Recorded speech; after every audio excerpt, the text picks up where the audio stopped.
Very good morning one and all. आज के video में हम नाइन्थ का एग्जामिनेशन पेपर देख लेते हैं कि किस पैटर्न में हमें प्रश्न पूछे जाते हैं। तो नाइन्थ का ये एनुअल एग्ज़ाम का आप देख रहे होंगे, स्क्रीन पर देखिए।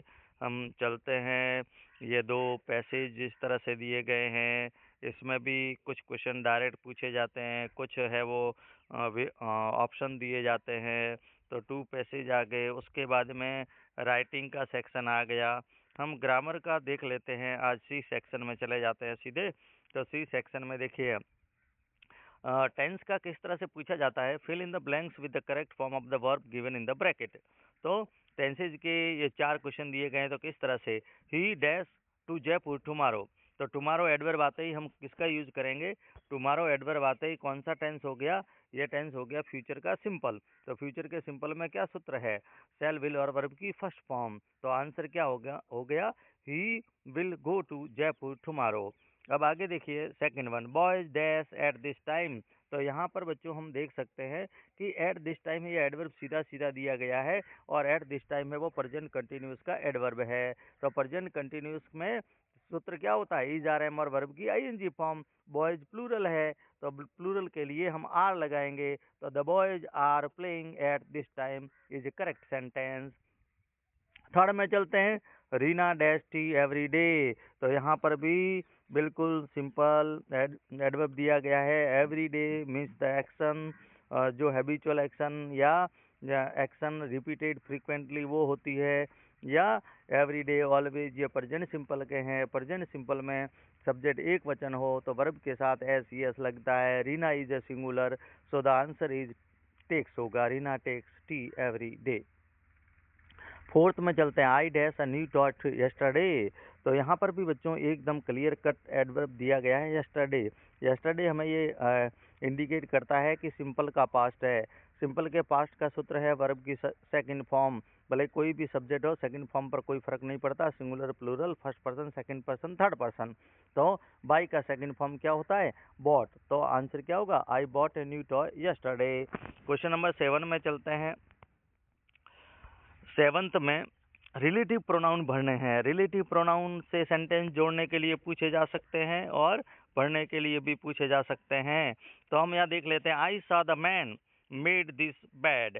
मैंने उस व्यक्ति को देखा, या यहाँ पर हम देख रहे हैं खाली जगह से पहले किसकी जगह खाली, देखिए मेड, यानी मेड का मतलब यहाँ पर वर्ब दी गई है। वर्ब से पहले किसका सब्जेक्ट है, सब्जेक्टिव कौन है, सब्जेक्ट कौन होता है, सब्जेक्ट की जगह हु काम करता है। तो हम यहाँ क्या भरेंगे, आई सा the man who made this bed. क्योंकि दूसरे वाले क्लोज के आगे कौन सी जगह खाली है, सब्जेक्ट की जगह खाली है, और सब्जेक्टिव जो है वो क्या है, वो हु भरा जाता है। जबकि हुम क्या है, हुम है वो ऑब्जेक्टिव है।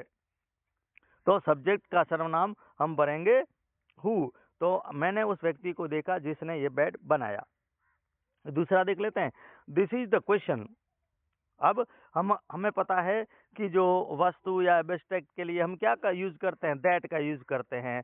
तो क्योंकि क्वेश्चन है वो व्यक्ति नहीं है, इसलिए हम हु नहीं लगा सकते। तो क्या लगाएंगे, this is the question that puzzled me. ये वही प्रश्न है जिसने मुझे परेशान कर दिया, जिसको मुझे सॉल्व करने में प्रॉब्लम आई। तो हम दैट भर देंगे। क्वेश्चन नंबर 8 में चलते हैं, fill in the blanks with appropriate preposition given in the bracket. हमें प्रीपोजिशन बनना है, बहुत सिंपल होते हैं, अक्सर हम मिस्टेक कर जाते हैं। सी वॉज बॉर्न 12 दिसंबर 1990। वह 12 दिसंबर 1990 में जन्म हुआ। तो यहाँ पर हमें मैं जन्म हुआ हिंदी में ऐसा लगता है कि हमें इन आएगा, लेकिन करेक्ट आंसर इंग्लिश में क्या होगा, on. She was born on, date दी गई है तो ऑन आएगा। हिंदी में जब इसका अर्थ करते हैं तो हम ये कहते हैं उसका जन्म 1990 में हुआ, लेकिन हम उसका अर्थ नहीं लगाएंगे। सी वॉज बॉर्न ऑन, डेट के लिए हम ऑन लगाएंगे। उसके बाद में सेकंड वन, ही जंप्ड। हमेशा ध्यान रखो कि जंप्ड के बाद में जंप्ड क्या बताता है, मोशन को बताता है, गति को बताता है। जो गति या मूवमेंट को बताता है उसके लिए हम कौन सा प्रीपोजिशन यूज करते हैं, इनटू। तो ये यहाँ से फिक्स प्रीपोजिशन आपको पता चल गया होगा, he jumped into the river. Third one, Mrs Sharma has been teaching. यहाँ पर देख रहे हैं कि हम कौन सा है, प्रेजेंट का परफेक्ट कंटिन्यूस है, टीचिंग इन दिस स्कूल। अब यहाँ पर हम प्रेजेंट परफेक्ट कंटिन्यू टेंसेज में सिंस और फॉर का प्रयोग करते हैं, तो वहाँ पर हमारे पास दो ऑप्शन है, एक पॉइंट ऑफ टाइम और दूसरा पीरियड ऑफ टाइम। तो पॉइंट ऑफ टाइम मतलब फिक्स डेट दी गई हो, तो वहाँ पर हम क्या करते हैं, पॉइंट ऑफ टाइम सिंस का प्रयोग करते हैं, और टाइम पीरियड ड्यूरेशन दिया गया हो तो फॉर का प्रयोग करते हैं। तो यहाँ पर हमने एक स्टार्टिंग पॉइंट बताया है कि वो इस स्कूल में 2014 से पढ़ा रही है, तो सिंस यानी फिक्स हमने पॉइंट दे दिया, डेट दे दिया, ईयर दे दिया, तो ये होगा सिंस का प्रयोग होगा किससे पहले, 2014 से पहले, इसलिए सिंस पॉइंट ऑफ टाइम है ये पीरियड नहीं है। अगर हम यहाँ 10 साल की अवधि, 20 साल की अवधि, 3 साल की अवधि होती तो हम क्या करते, फॉर का प्रयोग। तो यहाँ पर इसके लिए आंसर कौन सा है, सिंस करेक्ट है।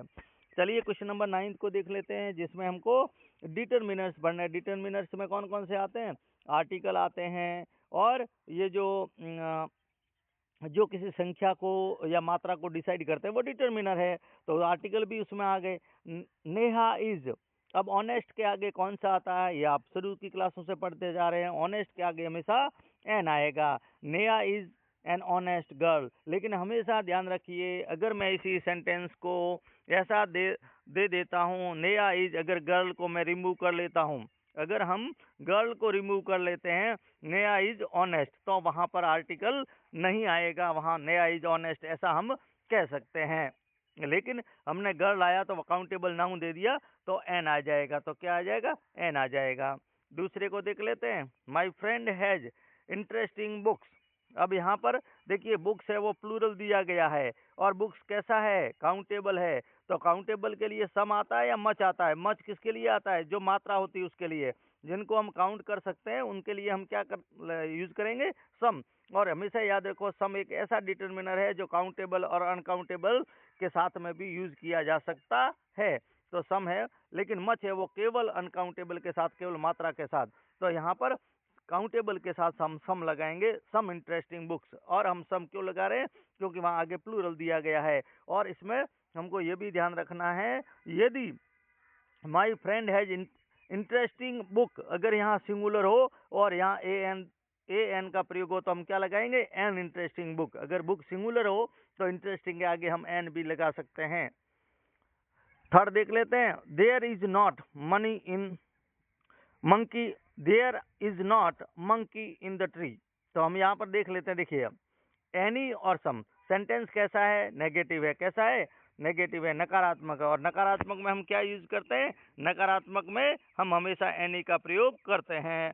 तो और सम कहाँ प्रयोग होता है, सम है वो पॉजिटिव सेंटेंस, और जहाँ ऑफर मनुआर होती है वहाँ सम यूज होता है, तो नेगेटिव और इंटरोगेटिव में एनी का प्रयोग आएगा। तो इसका करेक्ट आंसर क्या है, एनी है, क्या होगा, एनी है। अगले वीडियो में कुछ और क्वेश्चन सॉल्व करेंगे, तब तक आप देते रहिए, सब्सक्राइब करते रहिए।